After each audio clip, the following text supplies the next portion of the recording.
Të nderuar dëgjues të programit të Drejt për Drejt, Mirëmëngjes Shkodër. Ju përshëndes me gjithë zemër. Për mua është mëngjesi I parë në këtë vit 2022 që rinisë mëngjeset shkodrane me të ftuarit e mi. Të t'ju uroja të gjitha një vit plot shëndet, plot mbarësi, suksese e gëzime pafund në rrugët që ndërmerrni, në çdo iniciativë që ju keni, në entuziazmin që ju shoqëron ditëve, në ecejaket, në ngritje uljet, në rrëzimet, por edhe në ringritjet akoma më të fuqishme. Natyrisht të gjitha janë pjesë e jetës, por kur çdo gjë shoqërohet me një vullnet të mirë dhe entuziazmin e ditëve, patjetër që do të shkojë çdo gjë shumë mirë. Natyrisht jo pa ritëm dhe entuziazëm pres të ftuarit e mi. E tillë është edhe e ftuara e sotme. Zonja Brunilda Lleshi, përgjegjëse e artit dhe e trashëgimisë kulturore. Mirëmëngjes Bruna, mirë se erdhe. Mirëmëngjes dhe faleminderit për ftesën. Edhe gëzuar e mbarësi për ty, familjen tënde dhe repartin e pafund kulturor të Shkodrës. Faleminderit Merit, gëzuar jo vetëm ju, por edhe gjithë qytetarëve shkodranë. Shpresojmë që ky vit të jetë më I mbar dhe më I bardhë se vitet që lan pas, duke shpresuar që më në fund të mund të hapemi dhe të mund të japim fund kësaj letargjie të gjatë që krijoi edhe pandemia COVID-19. Natyrisht unë e di që artistët nuk mund të rrinë.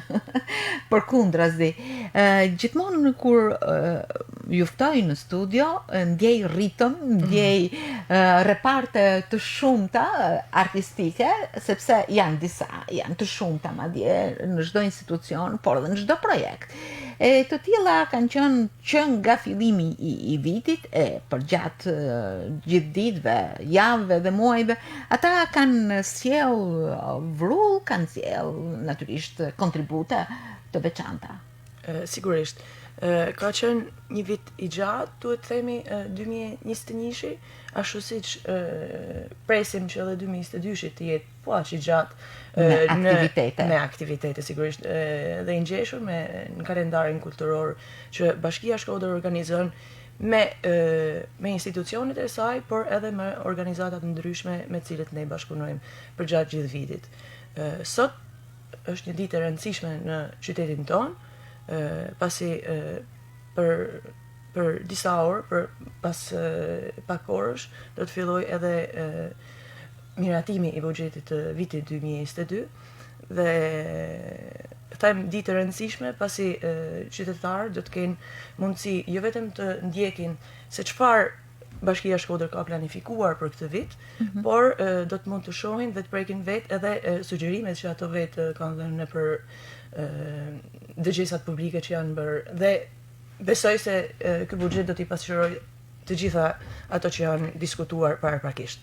Megjithatë, për të rikthyer tek kalendari kulturor, duhet të ndalem këtu. Besoj se ka etje gjithmonë për të rryer sa më shumë fonde për të realizuar aktivitete, veprimtari.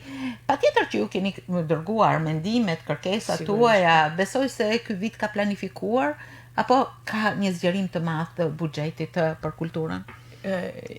Nuk mund të them që ka zgjerim, por ne deri tani punojmë me ato fonde që Bashkia Shkodër ka, të cilat nuk janë shumë të mëdha, por megjithatë duke u mirë menaxhuar, sigurisht edhe aktivitetet zgjerohen, por jo vetëm zgjerohen, por edhe pasurohen me ide dhe me këndvështrime të reja. Unë mendoj që do të ndalemi pikërisht në këndvështrimet e reja dhe risitë që do sjellin ky vit, por ndërkohë le të udhtojmë në ditët e 2021-shit për të parë se çfarë na kanë ushqyer me kulturën dhe aktivitetet e tyre.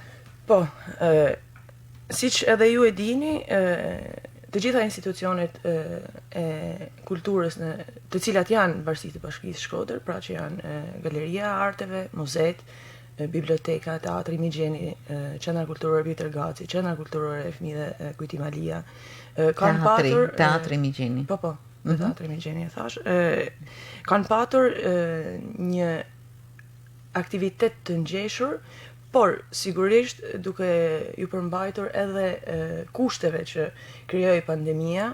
Duhet thënë që në vitin 2021 ne për shkak të pandemisë, duke qenë një aktivitet masiv, nuk arritëm do të realizonim karnavalet, të cilat në 2022 sigurisht do të realizohen për të përkujtuar edhe një përvjetor që karnavalet kanë, që është 170 vjetori i karnavaleve, i cili do të duhet të realizojnë 2021, por për shkak të pandemisë nuk u realizua dot.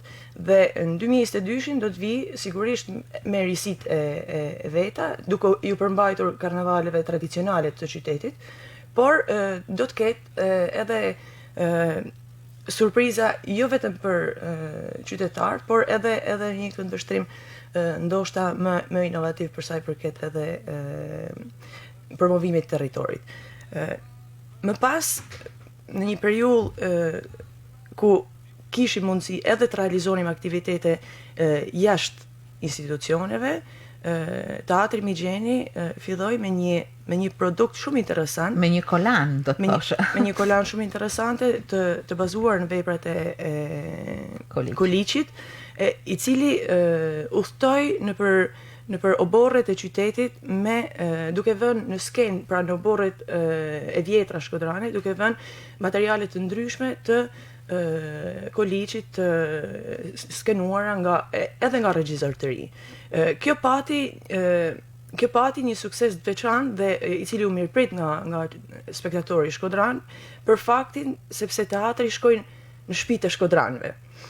Ashtu si shkodranët vit mas viti e mbushin Teatrin Migjeni, në vitin 2021 i takoi Teatrit Migjeni të shkonte në shtëpiat e shkodranëve. Dhe kjo u mirëprit shumë në qytet. Më ka bërë shumë përshtypje një sëri shfaqjesh të tilla, pasi çdo aktor kishte, ose shumë prej aktorëve, përveç se u vunë në rolin e regjisorit, aktruan vetë, por patën dhe krijuan reparte artistike ku spikatën edhe aktor të rinj. Po. Gjë e veçantë. Dhe kjo është sigurisht, kjo është edhe misioni i institucioneve të kulturës. Jo vetëm të zhvillohen aktivitete të traditës dhe aktivitete të reja, por sigurisht një ndër misionet kryesore të institucioneve të kulturës është rritja e brezave të rinj me frymën dhe me profesionalizmin që këto institucione përfaqësojnë. Dhe sigurisht një ndër ta, një nga institucionet që është shkollë vetë është edhe Teatri Migjeni. Është një skenë e cila prodhon çdo vit talente të reja dhe prodhon çdo vit nëpërmjet profesionalizmit prodhon një trashëgimi tjetër këtij qyteti. Dhe këtu duhet përmend edhe koncertin i cili sërish u zhvillua në ambiente të hapura, pranverë me këngë, i cili u zhvillua në pedonalen e re tashmë të Shirokës, dhe edhe ai është një aktivitet i cili në vitin 2022 do të vijë krejt ndryshe. Dhe kjo është një ndër risitë që ne presim të realizojmë në vitin 2022. Pranverë me këngë tashmë nuk do të jetë thjesht një koncert, do të jetë festivali i dytë i qytetit të Shkodrës, i cili është një lajm. Po. Në vitin 2022 ne kemi planifikuar 2 festivale të mëdha. I pari, i cili është festivali i Pranverës, festivali i Pranverës, që do të quhet Pranverë me këngë, do të kthehet në një festival kompozitorësh, të cilët janë të ftuar madje të sjellin materialet e tyre pranë Bashkisë Shkodër ose Teatrit Migjeni për të mbledhur materialet, dhe ky festival do të rikthehet në një traditë të përvitshme si festivali i Pranverës, për të vazhduar më pas me festivalin Lulebor, i cili zhvillohet në fakt deri ka filluar lançimi i kësaj platforme të re të koncertit të Pranverës në festival Pranverë është shpallur dhe është bërë ftesë e hapur për kompozitorët e rinj dhe për tekstshkrues, këngëtar. Besoj se do të ketë shumë interes sepse unë e shoh që për çdo vit Lulebora ka një interes të jashtëzakonshëm, gjë që ma marr mendja ka çuar pikërisht në mendimin se duhet të jetë një festival edhe tjetër. Një festival tjetër, sigurisht. Gjë mrekullueshme. Besoj se do të jenë dy festivale të cilët pavarësisht se mbështesin njëri tjetrin, qoftë kjo në krijimtari të re apo do të jenë krejt ndryshe me njëri tjetrin. Megjithatë do ja lëm 2022-shit ta vlerësoj jo vetëm publiku, por të vlerësoj dhe të testoj nëse këto dy festivale do arrijnë ta çojnë qytetin e Shkodrës në një nivel tjetër. Unë besoj se dhënia e këtij lajmi është vërtet shumë entuziast. Pasi tërheqë vëmendjen të krijuesve, të artistëve, pjesëmarrës, të këngëtarëve, të cilët për hir të së vërtetës në Shkodër kanë treguesit e tyre, pjesëmarrjen e tyre dhe nuk mungojnë. Janë të shumt, gjithmonë Shkodra prodhon dhe besoj nuk është shumë e vështirë që ti vazhdo ti çosh në rrugën e vazhdës së tyre artistike. Nuk është e vështirë, por sigurisht nuk është aq e thjeshtë, por Shkodra prodhon dhe këtë e demonstruam edhe në vitin 2021 kur pas shumë vitesh në Shkodër u krijua një grup i ri i cili gjatë koncerteve të verës që u zhvilluan për gjatë gjithë muajit korrik demonstroi dhe i solli publikut emocionin e dikurshëm të grupeve të kafes malle, siç i thojnë në Shkodër. Po. Ngen. Është krijimi viti 2021 shënon krijimin e grupit i cili drejtohet nga kompozitori Markelian Kapidani. Ky grup është i atachuar pranë Qendrës Kulturore Pjetër Gaci dhe sigurisht do e vazhdoj punën e tij duke sjell materiale dhe koncerte interesante të cilat tashmë koha po i zhvillon në një këndvështrim tjetër, pavarësisht se këngët të cilat u prezantuan nga grupi Ngen ose New Generation, siç përkthehet, pra brezat e ri, sepse ky grup i dedikohet brezave të ri dhe Kapidani ka menduar si një rikthim në traditën tonë, por me një frymë dhe me një natyrë tjetër të kohës. Dhe kur përmendim këtë grup, nuk ka se si të mos ndalemi tek formacioni orkestral, i cili natyrisht për gjykimin tim është vërtet shumë special, me instrumentistët, por në radhë të parë me konceptimin artistik dhe orkestrimin mjeshtror të aranximet janë bërë të gjitha nga Markelian Kapidani dhe edhe formacioni është zgjedhur i tillë në mënyrë që nga ana e fuzionit të jetë të sjell diçka ndryshe. Dhe besoj se edhe këtë vit grupi Ngen do të ketë surprizat e tjera. Në fakt, kur flasim edhe kur themi që Shkodra prodhon, kjo nuk është në një tokë të zbrazët.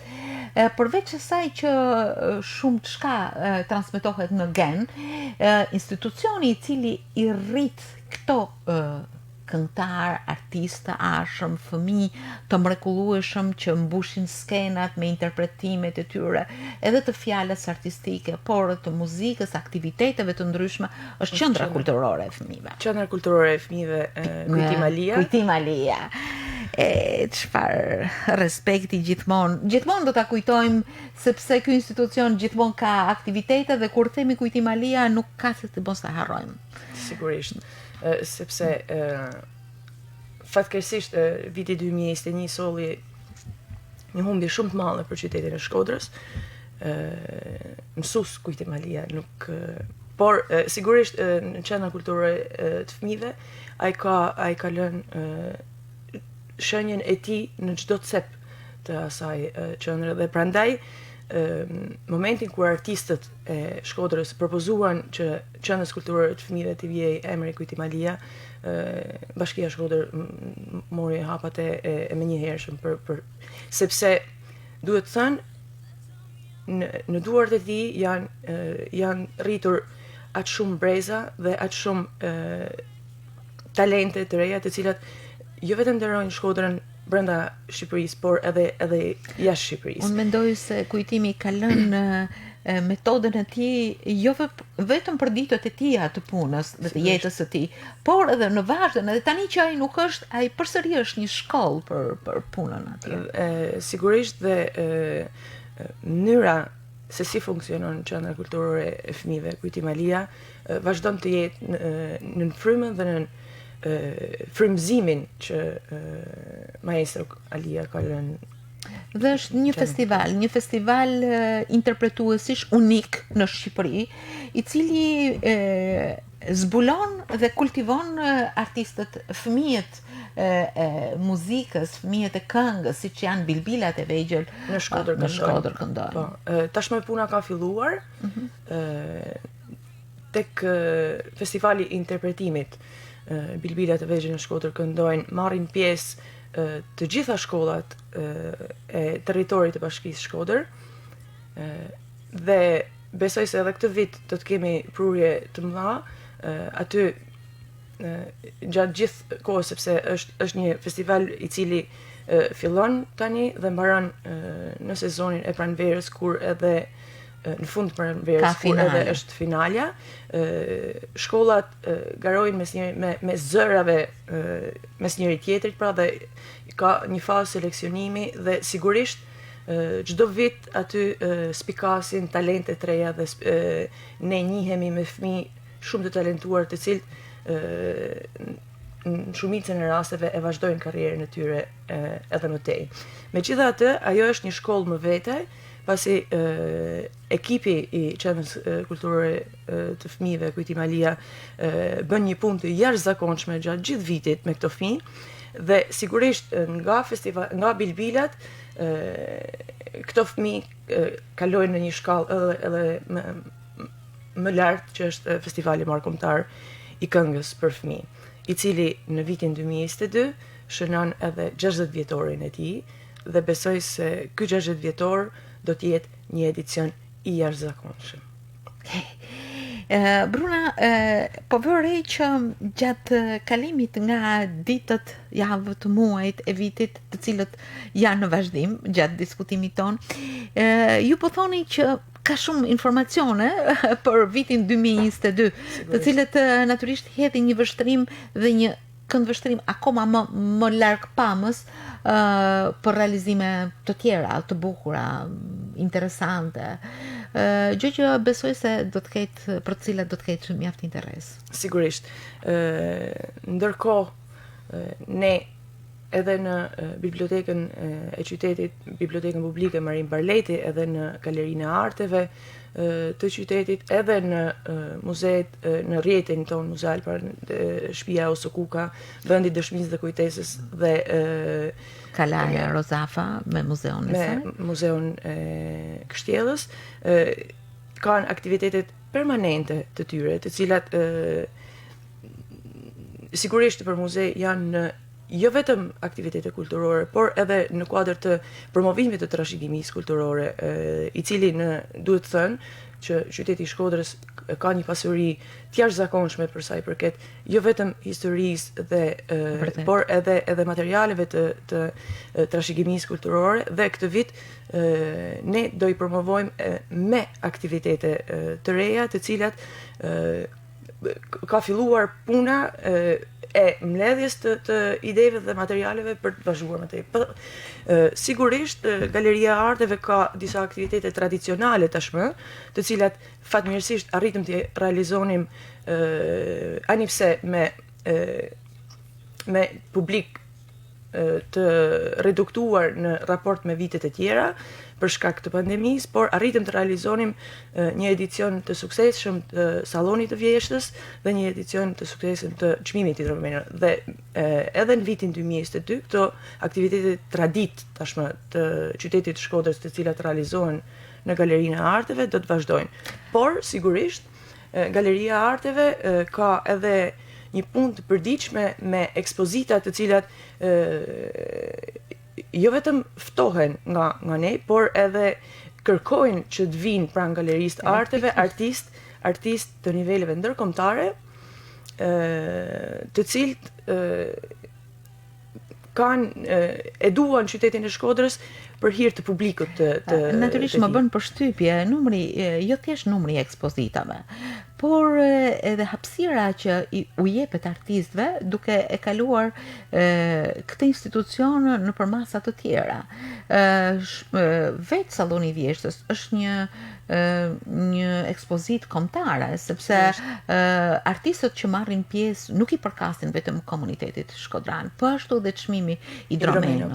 Ndërkohë që ekspozitat ndryshme nuk janë thjesht artistëve lokal. Jo. Madje ata kanë ardhur edhe për te kufive, siç ishte ekspozita me Beskida Krajen dhe artistët grek, por edhe nga artistë të fuqishëm të artit ton, Ardiani Sufi, Myftar Cubi, etj, për të mos u hyrë as pak në hise të gjithë artistëve shkodran të mrekullueshëm. Ka pasur një ekspozitë skulptura, gjë që është e veçantë, Sokol Kolës, apo Greta Tahiraga, Sytki Ibrahimi, artistët e tjerë të departamentit të arteve, të tjerë. Pra është një shumatore mbledhjes së artistëve, por ajo që më bën përshtypje është edhe një auditor i cili ndjek vazhdimisht këto ekspozita. Një publik i kultivuar, por që shpresojmë që të jetë akoma më i zgjeruar. Edhe që është gjë e mirë që nuk është ndalur, pavarësisht se viti pandemik ka kufizimet e veta me maska, me një numër të kufizuar, galeria gjithmonë është një ambient sa i madh aq edhe i mbyllur, sigurisht po. Por gjithsesi është pozitive që nuk është ndalur. Jo, dhe besoj se nuk do ndalet. Nuk do ndalet edhe në vitin 2022. Për të vazhduar më pas me aktivitetet që zhvillohen edhe në bibliotekën Marin Barleti, edhe këtë vit, pra në vitin që lam pas, në vitin 2022, në 2021 ishim për të ardhur tek 2022 pastaj, biblioteka ka patur një për te periudhës që ishte detyrim të ishte mbyllur për publikun, duke vazhduar nga muaji maj e më pas, biblioteka në momentin kur u lejua të hapeshin dyrë edhe për publikun, ka krijuar atë fondin e vet të aktiviteteve të cilat janë jo vetëm në kuadër të promovimit të librit, por edhe të afrimit të brezave të ri me librin. Ju tashmë e dini që në bibliotekën Marin Barleti çdo vit zhvillohet festivali letrar, i cili është një aktivitet i një formati shumë fin dhe i nivelit lartë, qoftë kjo për të ftuarit, që biblioteka zgjedh të sjell çdo vit, por edhe për një publik të zgjedhur i cili bëhet pjesë e këtyre aktiviteteve që krijojnë një ndjesi tjetër edhe për ti. Vërtet. Për vitin 2022 në bibliotekën Marin Barleti do të ngrihet një laborator. Tashmë mbi kështu kam dëshirë unë ta quaj sepse i tillë do të jetë vërtet, një laborator mbi të rinj të cilët shkruajnë dhe janë të paorientuar në një gjini letrare.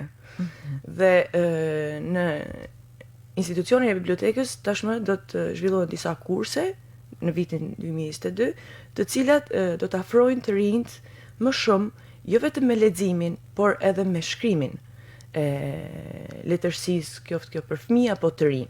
Sa rëndësishme është kjo që të krijohet mundësia e brezave të letrarëve, po jo vetëm letrarëve, por edhe atyre që shkruajnë. Sigurisht.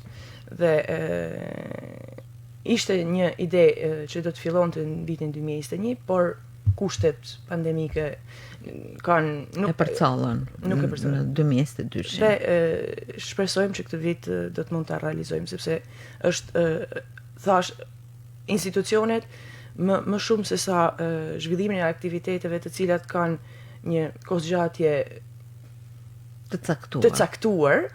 E rëndësishme është që të kontribuojnë në krijimin edhe në formimin e brezave të ri me mënyrat dhe me gjithë secilin në fushën e tij. Interesante, sepse çdo gjë shihet në syrin e perspektivës. Ndërkohë që unik, janë shumë gjëra unike, është Shkodra Jazz Festival, i cili në edicionin e si vjetëm pati një tjetër formarrje, një tjetër hapësirë. Po, po tentoj t'i marr me radhë në bazë të muajve aktivitetet, pasi ju e dini që në Shkodër çdo javë pothuajse ka aktivitete kulturore, por po tentoj që mos të harroj, sepse sigurisht mund të harroj në njërin nga ato. Para se të kalojmë tek Shkodra Jazz Festival, në fund të kurrikut u zhvillua edhe këtë vit Zafest, i cili pati një hond madh edhe në mediat kombëtare, i cili u realizua për 3 ditë në pika të ndryshme turistike, duhet thënë, pasi një nga pikat ishte në lagjen e vjetër Zhuadol, dhe ideja e këtij aktiviteti është që të promovoheshin edhe lagjet e vjetra dhe të cilat ka një vlerë të caktuar për trashëgiminë kulturore, për të vazhduar më pas me pedonalen e Shirokës, e cila tashmë është kthyer për qytetin e Shkodrës edhe në një skenë të hapur artistike, natyrale, me një panoramë të jashtëzakonshme që ofron Shiroka, për tu përmbyllur më pas me koncertin e tretë që u zhvillua në Kalan Rozafa, një aktivitet që pati jehon dhe një koncert i jashtëzakonshëm, duhet thënë. Dhe shpresoj që edhe viti 2022 do të sjellë ndoshta diçka ndryshe. Megjithatë ka dhe surpriza të cilat natyrisht do të sintetizohen në ditët e përgatitjeve. Më pas, gushti, muaji gusht, si çdo vit, sjell në Shkodër Shkodra Jazz Festival, një aktivitet tashmë jo vetëm tradicional, por një aktivitet që zgjerohet çdo vit më shumë. Në vitin 2021 aktivitetet brenda siglës të Shkodra Jazz Festival, të cilat organizohen nga Shoqata Kulturore Rokjakaj në bashkëpunim me Bashkinë Shkodër dhe mbështetjes të tjerë sigurisht, zhvilloi përgjatë 4 javëve aktivitete të përditshme, të cilat konsistojnë, siç ju e dini, dhe ne i kemi prezantuar edhe gjatë kohës që zhvilloi. Rock Academy tashmë është një instrument dhe një laborator i vërtet dhe një shkollë reale që qyteti i Shkodrës e përjeton gjatë gjithë muajit gusht, si një shkollë verore, por jo vetëm, në të cilën punohet me profesionistë, pavarësisht se janë më origjinë nga Shkodra, por me profesionistë të niveleve ndërkombëtare, ku mund të përmend sigurisht Markelian Kapidanin, Paçalin Pavacin, Bardhiakovën, Sokol Përkalorin, e të tjerë, të cilët çdo vit vinë në qytetin ton për të përcjell eksperiencën e tyre për brezat e ri.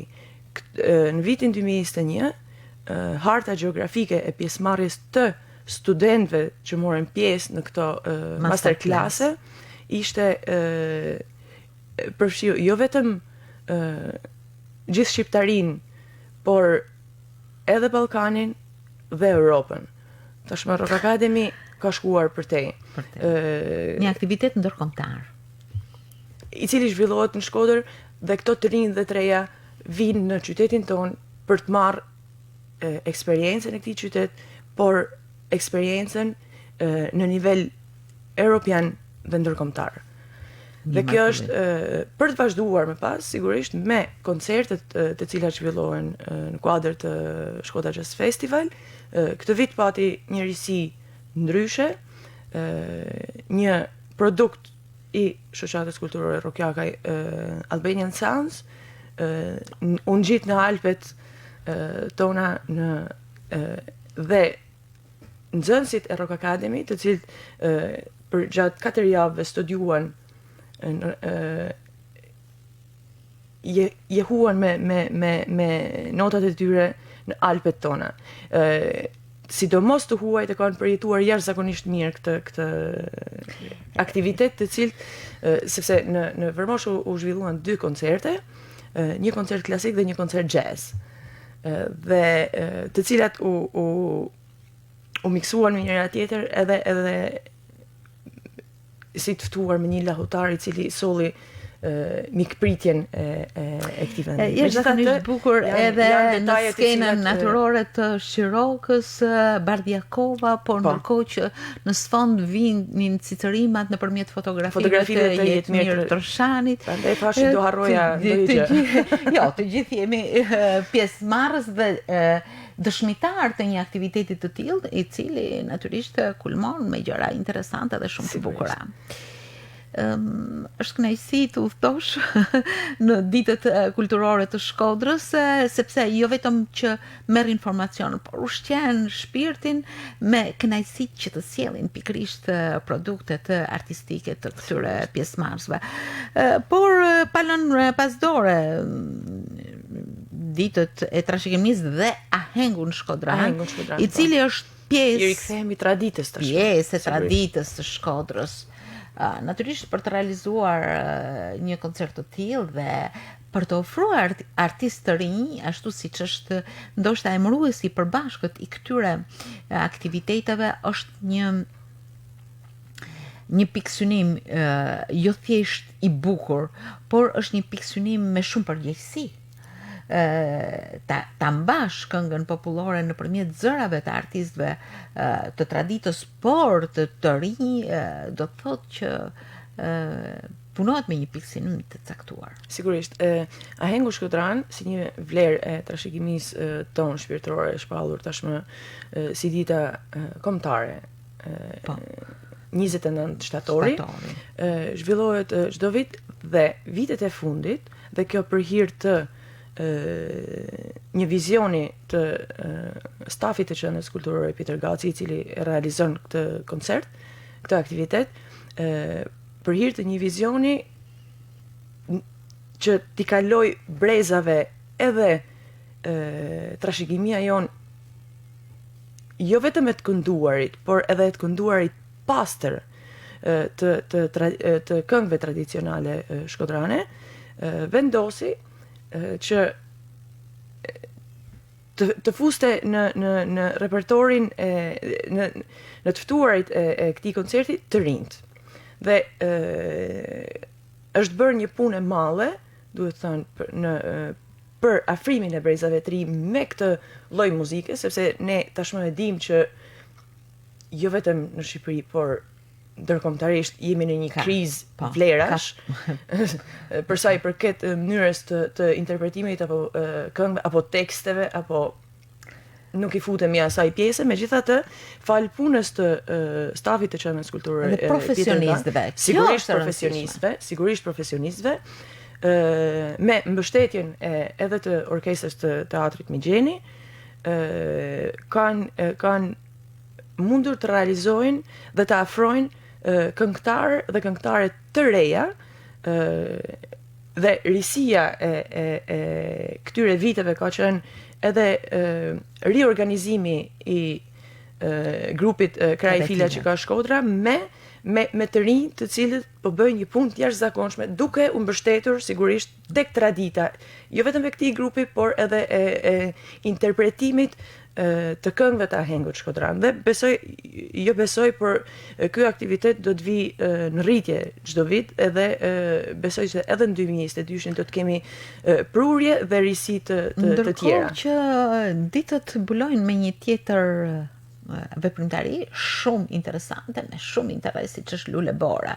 Lule Bora në një konceptim artistik të veçantë, I cili solli cilësi dhe një interpretim ose këngët e cilit jo vetëm patën një mënyrë të veçantë lançimi, të mëhershme përpara se të mbrinë në skenë për të ofruar publikun pikërisht me krijimtarinë dhe me vlerat e saj, por edhe nëpërmjet një niveli mjaft të mirë, do të thosha, të paraqitjes krijimtarisë dhe interpretimit në këtë festival. Sigurisht, festivali Lulebor i kthyer tashmë në fytyrën e qytetit të Shkodrës, po rritet çdo vit nga një festival i cili në vitin 2016 kur u rikthye mas shumë vitesh që nuk realizoi një festival i tillë në qytetin e Shkodrës. Nga viti 2016 ai festival një vetëm rritje të përvitshme. Në vitin 2021, falë dhe punës të dy drejtorëve artistik, dy mjeshtrave, duhet thënë, Markelian Kapitani dhe Shpëtim Saraçi, kaloi në një dimension dhe në një format jo vetëm profesionist, por edhe një format i cili i munguar, duhet thënë, modestisht mund ta them edhe në Shqipëri. Modestisht mund ta them. Në këndvështrimin tim, ajo është një festival që konkuron edhe me festivalin e fundvitit. Në këndvështrimin tim ka vite që konkuron edhe me festivalin e fundvitit. Jo vetëm për faktin që në festivalin Lulebor çdo element i tij është live, por në festivalin Lulebor një rëndësi të veçantë merr jo vetëm tingulli, jo vetëm forma e këngës, por një rëndësi të veçantë merr teksti dhe të gjithë komponentët dhe gjithë element artistik që i nevojitet një këngë. Dhe duke punuar me profesionalizëm, sigurisht që po, modestisht e konkurrojmë edhe festivalin e këngës në radio-televizionin shqiptar. Natyrisht duke qenë modest, por në një farë mënyrë duke pasur një përgjegjësi shumë të madhe, sepse ai emri Shkodra, që ja thonë të gjithë, Shkodra Dipi Kulturës, nuk është thjesht një stoli e Shkodrës. Sigurisht. Është një përgjegjësi e madhe, sepse gjithmonë nëse bëjmë një krahasim, nëse na lejohet, të qëndrosh në maj është shumë bukur, por të mbërrish edhe të qëndrosh gjatë atje, ajo është merita. Sigurisht, kjo është sfidë e përvitshme, por duke punuar mirë, duke e dashur këtë qytet, besoj se të rish në maj nuk është e pamundur kur je shkodran.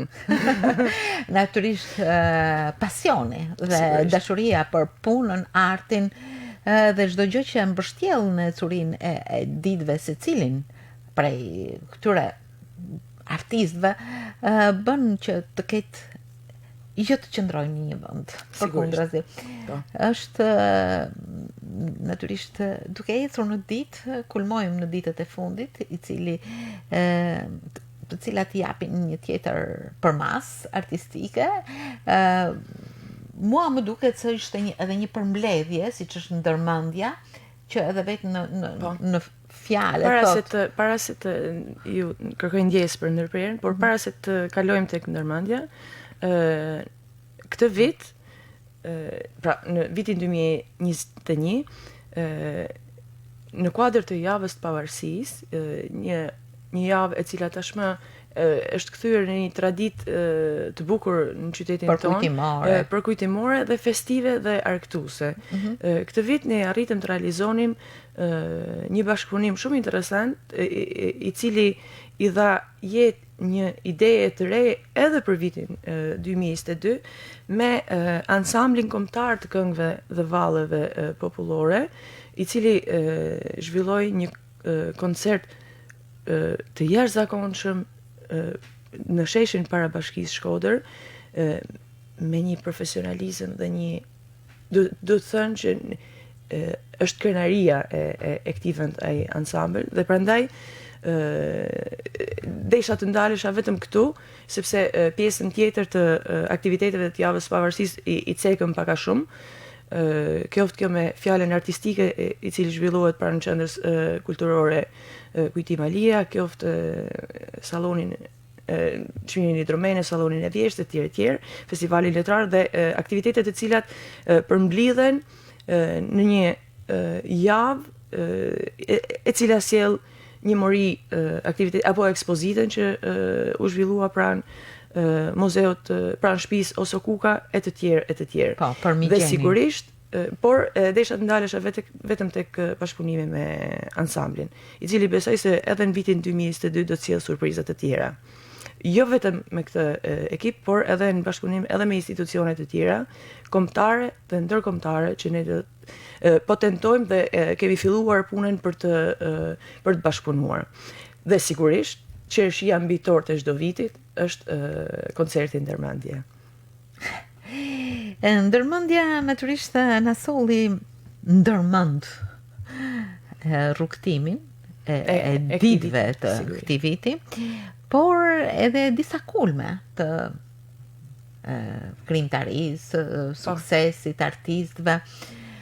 Ishte një rezume e bukur, festive, por është shumë e mrekullueshme që në këtë koncert morën pjesë shumë artistë, orkestra, bendi, është e rëndësishme ti mbledhësh, edhe nëse nuk jetojnë në Shkodër, ti mbledhësh, por edhe të kultivosh ndoshta përsëri artist, të ringresh orkestrën simfonike e cila natyrisht mbetet një sfidë, një sfidë e hapur, por jo e pamundur. Jo e pamundur, sepse tradita ekziston, të vjen keq ndoshta, por aktivitetet realizohen me shkodran ose jo, sepse shkodranët tonë po të regohemi shumë lokalist, por të vërtet.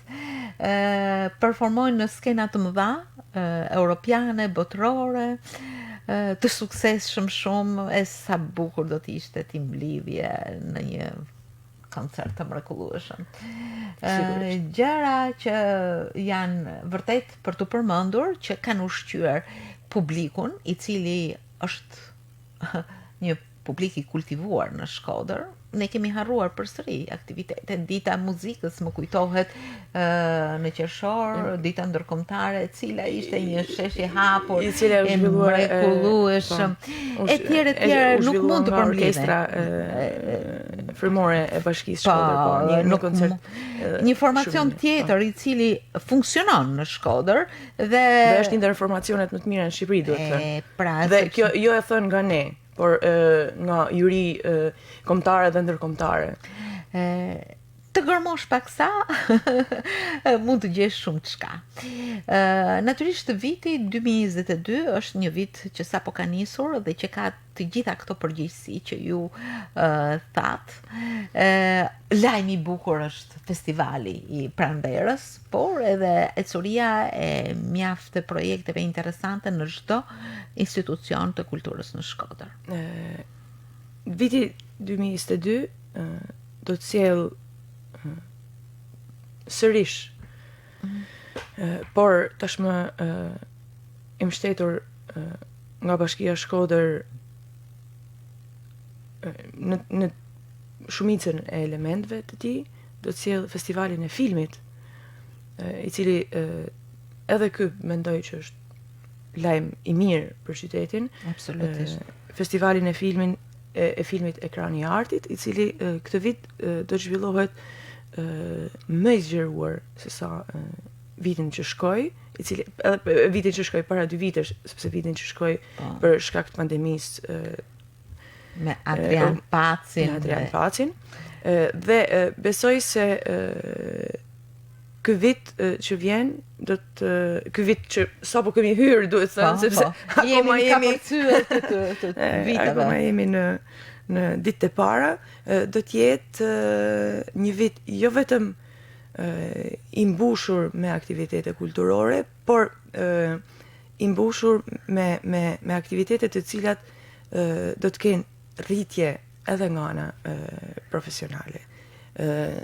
Një ndër gjërat e veçanta të cilat unë personalisht du që të jo vetëm unë personalisht sigurisht, por besoj edhe të gjithë ardhëtarët dhe të gjithë qytetarët është 60 vjetori i festivalit marrëkombëtar të fëmijëve, i cili këtë vit do të vi pak më herët se sa vitet e tjera, por që do e prezantojmë në vazhdim edhe formatin, edhe përgatitjet, do flasim në vazhdim edhe për 60 vjetorin. Se Shkodra është Shkodër. Dhe është gjithmonë kënaqësi të ndalesh pikërisht në këto ushqime të mrekullueshme. Nuk janë gastronomike, janë shpirtërore, dhe këto janë më të rëndësishmet. Sigurisht. Bruna, është shumë kënaqësi kur vini me kompetencën tuaj, por dhe me entuziazmin e të gjithë organizimeve, komunikimeve që ju keni me artistët, me stafet të ndryshme. Janë disa reparte, janë shumë reparte. Ndaj është sfiduese të jesh